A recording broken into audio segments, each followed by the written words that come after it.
Henry and the Express.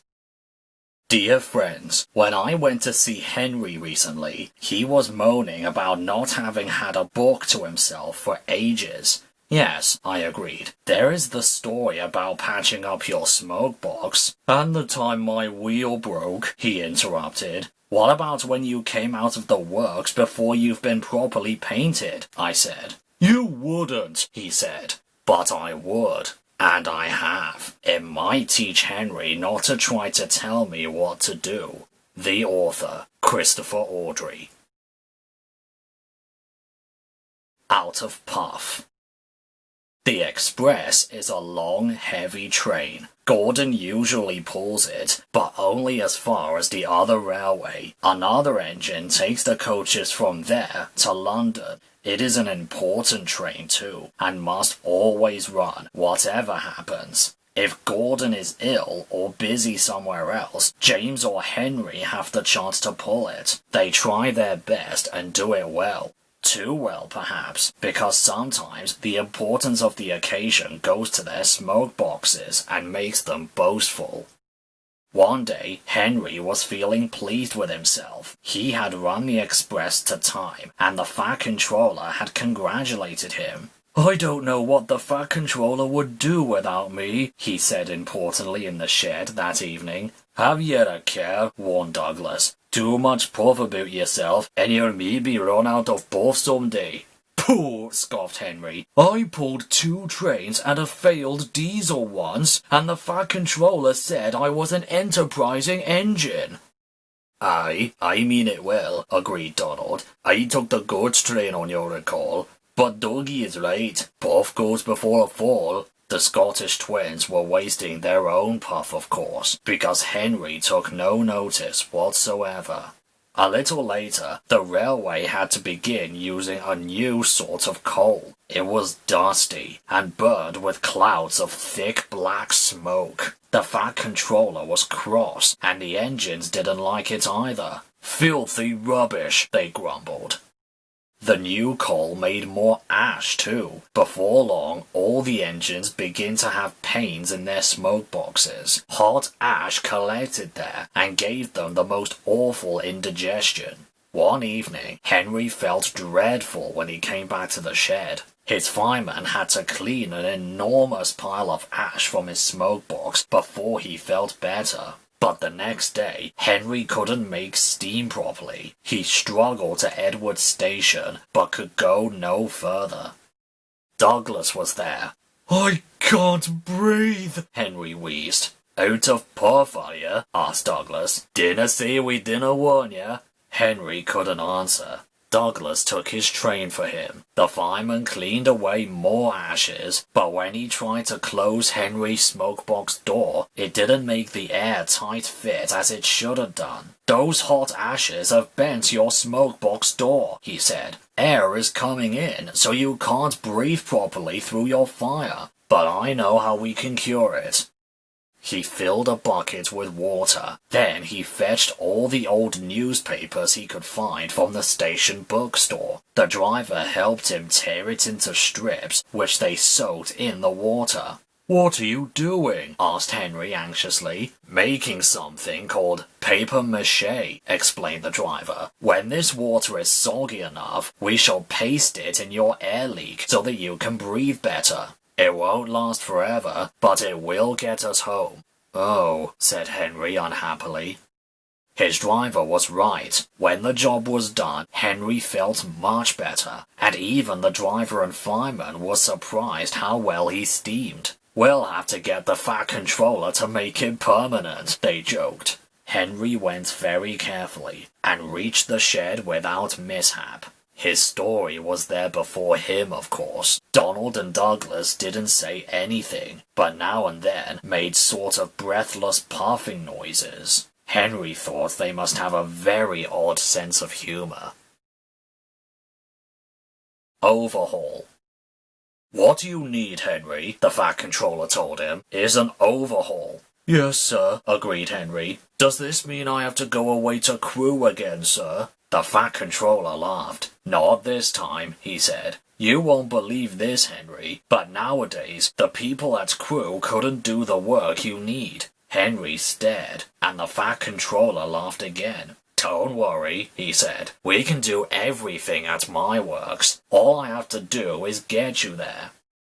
If James takes the express tomorrow, went on the Fat Controller, we can couple you in front, do what you can to help, and you can go to the works in style. Henry told James that night. Help me? James snorted. I don't need help. I can board the express by myself, thank you. Overhaul indeed. 2 engines on 1 train is an overhaul if you ask me. But the Fat Controller had already made the arrangements, so there was nothing James could do about it. The next morning, James backed onto the coaches in the big station. Henry followed and was coupled in front. James was not in the best of tempers, but when the Fat Controller came to see them off, James tried not to show how cross he was. Good luck, Henry, said the Fat Controller. The people at the works know what to do, so you won't be there for too long. James and Bear will take turns with the express when Gordon is busy. The express only stops once before it reaches the other railway, and that is at the workstation. Because of his leaky smoke box, Henry couldn't help very much, but he saved his hardest effort for Gordon's Hill. The 2 engines raced up it faster than they had ever done before. When they reached the top, James was feeling better. That was fun, he said. We might even be early at the workstation. We shall need extra time to uncouple you anyway. James spoke too soon. They had just crossed the viaduct when Henry felt something wrong with one of his wheels. Something's wobbling, he told his driver. Just then, they both heard a cracking noise. Ouch! Exclaimed Henry. Whatever it is, I think it's broken. They were passing a station, something hit the platform, and a brick flew past Henry's cab. It bounced off of James's boiler and disappeared. Ow! Exclaimed James. Henry might need mending, but he needn't throw his broken bits at me. Just then, James and his driver heard Henry whistling to warn them that he wanted to stop. More bits and pieces flashed by, some hitting the carriages. Using the brakes skillfully, the driver stopped the train. Then, while the guard made sure that the train was protected behind, James's driver went to see if any passengers had been hurt by the falling debris. No one had, but one of the carriage's windows was broken. Henry's crew inspected his wheel. The trouble was not hard to find.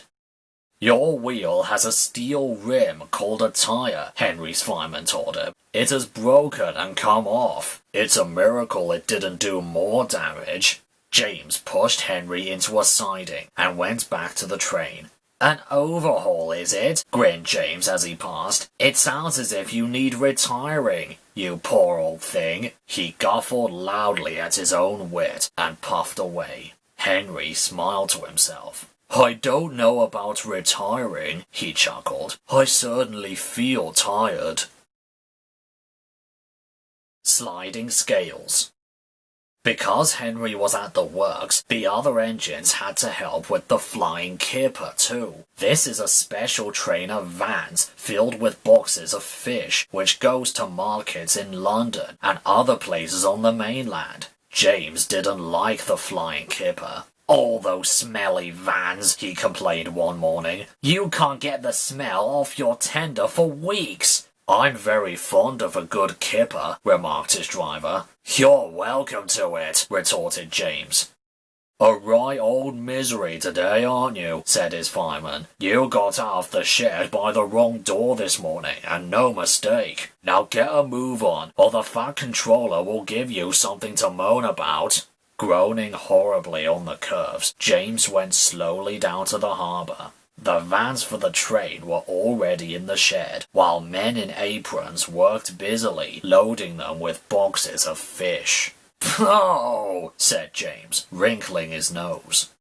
James was coupled to the vans. He had not been waiting long when a forklift truck laden with fish boxes rounded the corner and came towards them. Another, hurrying away for a new load, came too fast in the opposite direction. The loaded one swerved to avoid the other one, and its heavy load shifted. 6 full boxes slipped from the top of the pile and burst open on the rails in front of James. James closed his eyes in horror. "Ugh!" he shuddered.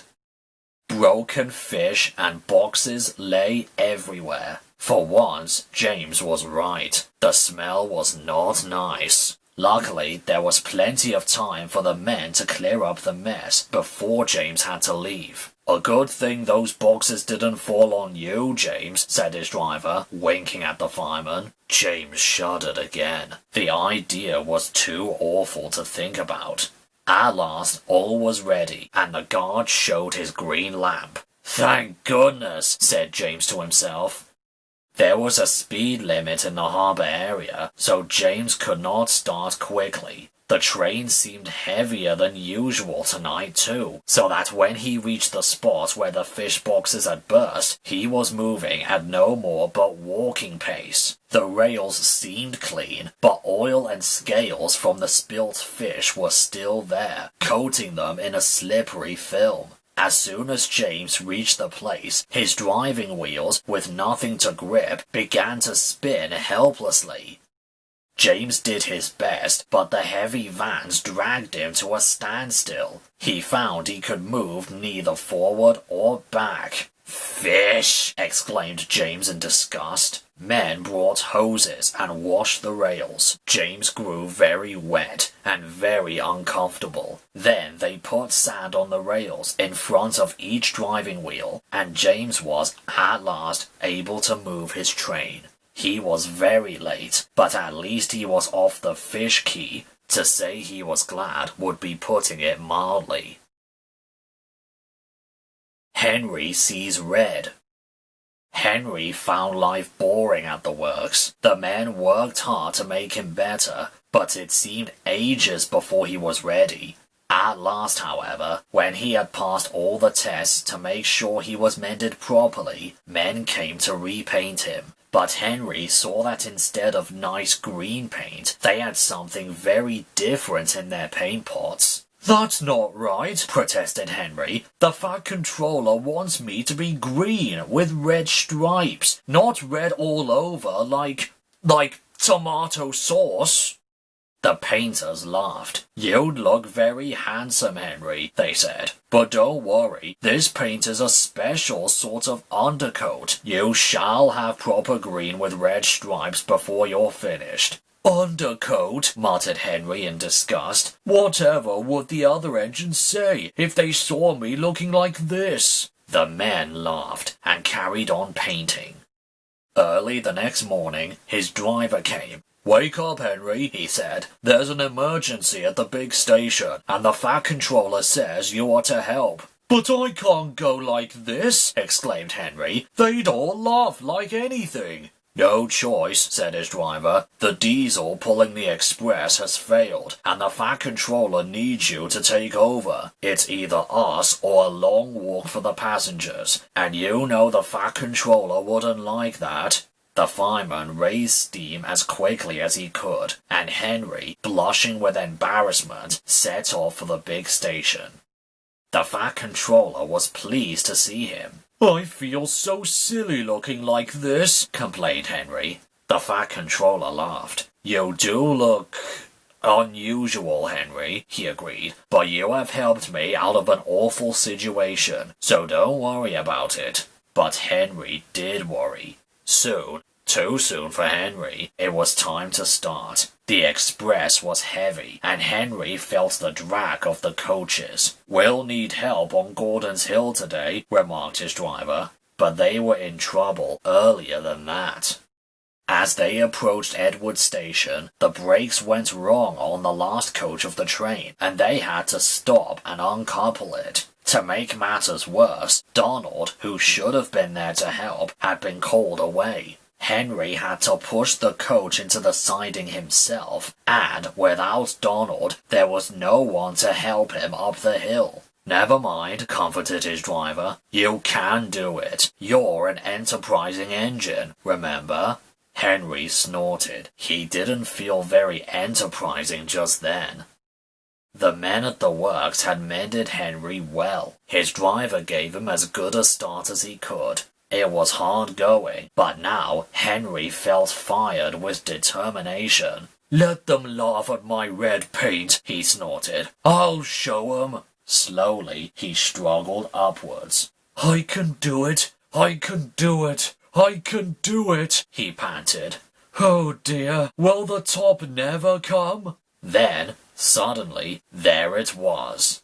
I've done it! I've done it! I've done it! He puffed proudly. After that, it was much easier, and they reached the other railway quickly. The fat controller, who had been on the train, came to congratulate Henry. Well done, Henry, he said. I am very proud of you. Perhaps all my engines should be painted red, but you have certainly earned your proper green with red stripes. Which, of course, is just what Henry got. And when he at last returned to the shed, there was a warm welcome for Henry, the green engine.